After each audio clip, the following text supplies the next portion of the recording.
बिस्मिल्लाहिर्रहमानिर्रहीम। आज का जो हमारा टॉपिक है ये है कंसाइनमेंट की problem number 9 Icom part 2 accounting. आइए हम शुरू करते हैं।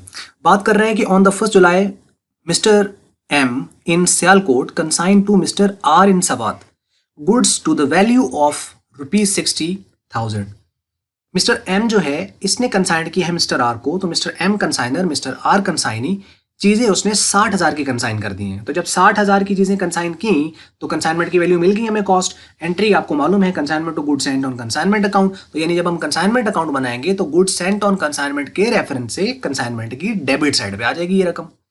पेइंग फ्रेट चार्जेस 5,000, ये उसने फ्रेट चार्जेस पे किए हैं यानी कंसाइनर ने, तो पे किए हैं तो ऑब्वियसली कैश के रेफरेंस से ये भी कंसाइनमेंट की डेबिट साइड पे आ जाएंगे 5,000। And draws a bill on mister R for ₹30,000। 30,000 को उसने बिल ड्रॉ कर दिया। तो जब 30,000 का उसने बिल ड्रॉ कर दिया 30,000 रुपए का, तो इसका कंसाइनमेंट के साथ तो कोई ताल्लुक नहीं होता। ऑब्वियसली ड्रॉ किया है एम ने, यूजुअली करता भी यही है क्योंकि ये एज अ सिक्योरिटी के तौर पर उससे कुछ अमाउंट लेता है एडवांस या इस फॉर्म के अंदर। तो अब ये ड्रॉ करेगा, तो जो ड्रॉ करता है वो रिसीवेबल की एंट्री पास करता है। तो ये एंट्री क्या पास करेगा? Bill receivable account to consignee account यानी मिस्टर आर। तो bill receivable account to mister R account. तो इसमें कंसाइनमेंट कहीं पे भी नहीं है लेकिन कंसाइनी आ रहा है, तो इसका अंदर कंसाइनी का जब अकाउंट बनेगा उसके अंदर ये अमाउंट लिखी जाएगी। आगे है 3/4 of this consignment was sold by mister R for ₹70,000। 70,000 रुपए की चीजें बेच दी हैं मिस्टर आर ने, और ये टोटल कंसाइनमेंट का 3/4 है। अब ये जो 3/4 ऑफ दिस कंसाइनमेंट है, ये इनफैक्ट ये जो 3/4 है ये रेशो दी गई है, रेशो। तो जब भी वो रेशो दे देता है तो उसमें से भी हमें रेशो मिल जाती है अनसोल्ड की।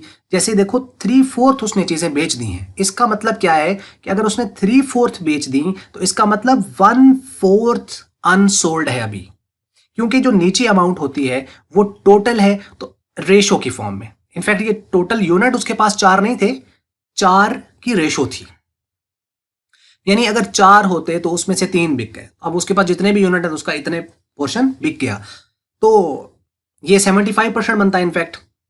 अब ये जो नीचे वाली रकम है ये टोटल है। तो जब हम कंसाइनमेंट अकाउंट में हम क्लोजिंग स्टॉक निकालते हैं, तो क्लोजिंग स्टॉक निकालते वक्त हम फॉर्मूला लिखते हैं ना, cost plus direct expense divide by total units multiply unsold. तो टोटल में अब हम लेंगे 4 और अनसोल्ड में लेंगे हम 1, क्योंकि 1/4 अनसोल्ड है। इसको याद रखना बहुत आसान है। जैसे अगर आपसे मैं क्वेश्चन करूं कि आपका 10 नंबर का टेस्ट हुआ है और आपके मार्क्स उसमें कितने आए हैं, फर्ज करें कि 9/10 आए हैं। अब मैं आपसे अगर ये पूछता हूं कि अच्छा कितने मार्क्स आए, तो आपने कहा कि 9/10। अब मैं कहूं कि इसमें टोटल कितने थे, तो आप क्या कहोगे? टोटल 10 थे ना सर। अच्छा जो नीचे होते हैं वो टोटल होते हैं, तो नीचे वाली तो टोटल होते हैं। तो इसका मतलब है कि जब पता है कि जो नीचे अमाउंट आ रही है वो टोटल है और जो ऊपर मार्क्स आ रहे हैं वो ऑब्टेन्ड है, हमें पता है।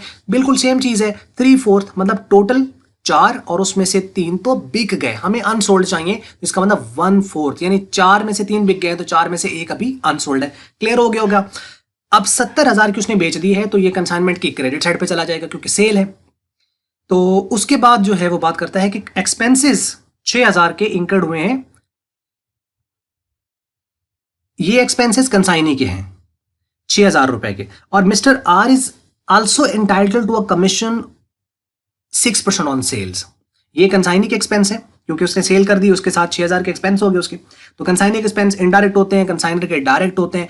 तो क्लोजिंग स्टॉक में हमें ऑब्वियसली इनको डिफरेंशिएट करना होता है। वैसे तो दोनों ही कंसाइनमेंट की डेबिट साइड पे चले जाएंगे। तो कमीशन है 6%, तो हमने 6% ले लेना टोटल सेल का, और वो है 70,000, तो 70,000 का ले लेंगे 6%।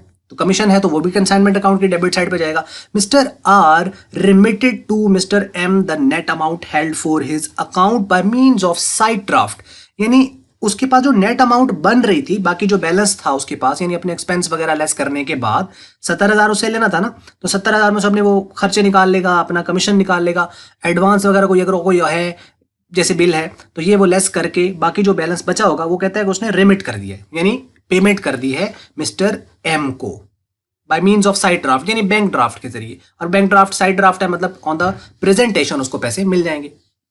ड्राफ्ट दो पैसे ले लो, तो ये साइड ड्राफ्ट है। इसके जरिए नहीं, बैंक ड्राफ्ट के जरिए उसने उसको पेमेंट कर दी, तो मतलब बैंक अकाउंट कंसाइनी का कम होगा और कंसाइनर का बैंक अकाउंट बढ़ेगा। तो बैंक डेबिट हो जाएगा। तो इसमें भी कंसाइनी के ऊपर उसका इंपैक्ट होगा, कंसाइनमेंट पर कोई फर्क नहीं पड़ेगा। रिक्वायरमेंट है show the ledger accounts in the books of mister M. Mister M यानी कंसाइनर, उसकी बुक्स के अंदर हमने लेजर अकाउंट्स बनाने, तो लेजर अकाउंट्स मतलब consignment account, goods and on consignment account, और कंसाइनी जो कि मिस्टर आर है, ये अकाउंट बनेंगे। सॉल्यूशंस की तरफ देखते हैं जी हम इसका के यहां पर क्या है, ये सॉल्यूशन है, ये क्वेश्चन है। तो आइए हम इसमें देखते हैं कि क्या वो बात कर रहा है। देखिए जी, वो कहते हैं in the books of mister M consignor, consignment account आपके पास है, और इसमें ऑब्वियसली अगर आप देखें तो सबसे पहले जो है 60,000 की चीज़ें हैं, तो गुड्स एंड ऑन कंसाइनमेंट का रेफरेंस से 60,000 आ गया। उसके बाद उसने 5,000 पे कर दिया, तो कैश अकाउंट के रेफरेंस से जो कि फ्रेट चार्जेस हैं 5,000 ये आ गए।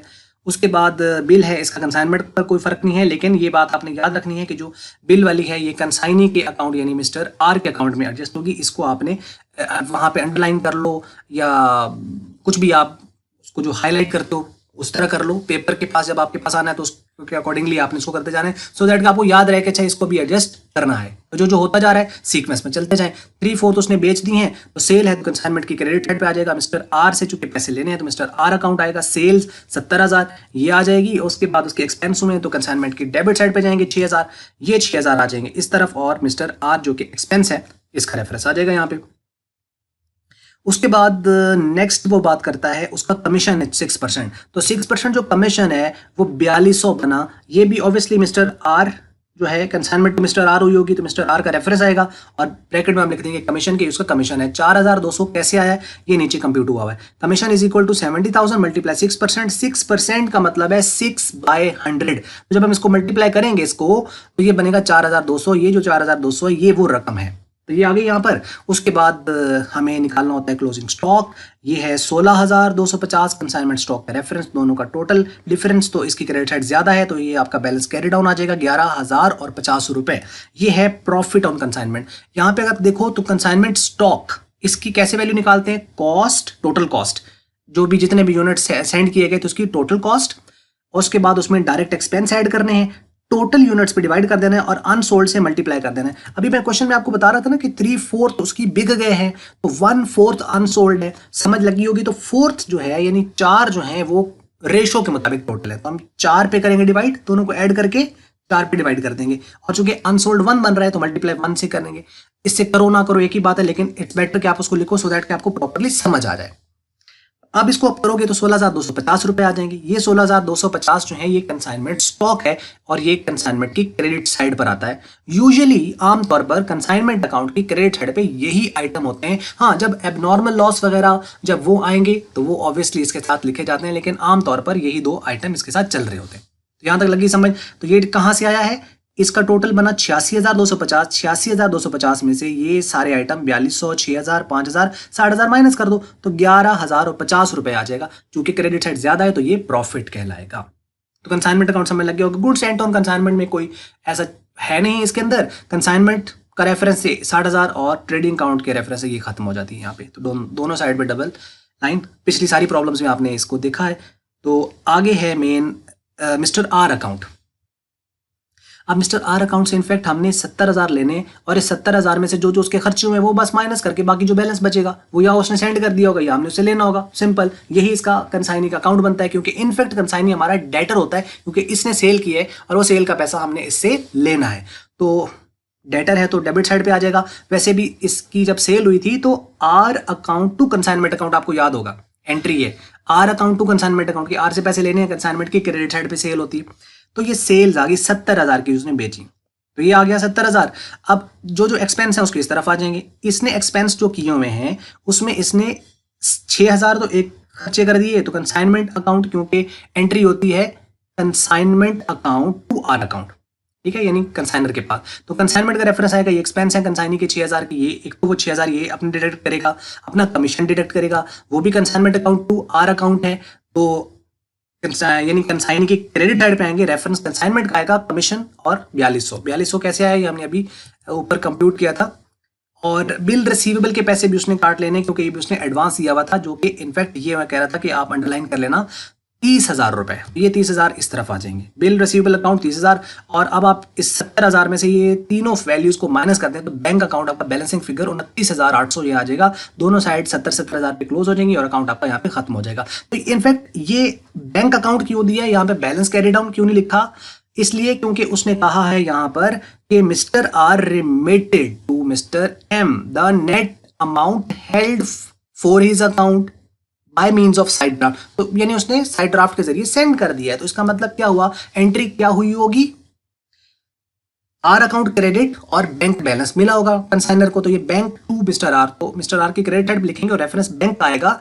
और ये रकम कहां से आएगी, बैलेंसिंग फिगर, क्योंकि उसने खुद कहा कि जो उसका बैलेंस बन रहा था, नेट अमाउंट जो उसके पास उसके अकाउंट की थी वो उसने सेंड कर दी है। तो नेट अमाउंट यही तो बन रही होगी उसकी कि इतने पैसे लेने थे, इतने इतने उसने हमसे लेने थे। तो ये डिडक्ट करने के बाद नेट बैलेंस ये बनता है, ये उसने बैंक के जरिए सेंड कर दिया तो हमने लिख दिया दोनों साइड इक्वल और कहानी खत्म।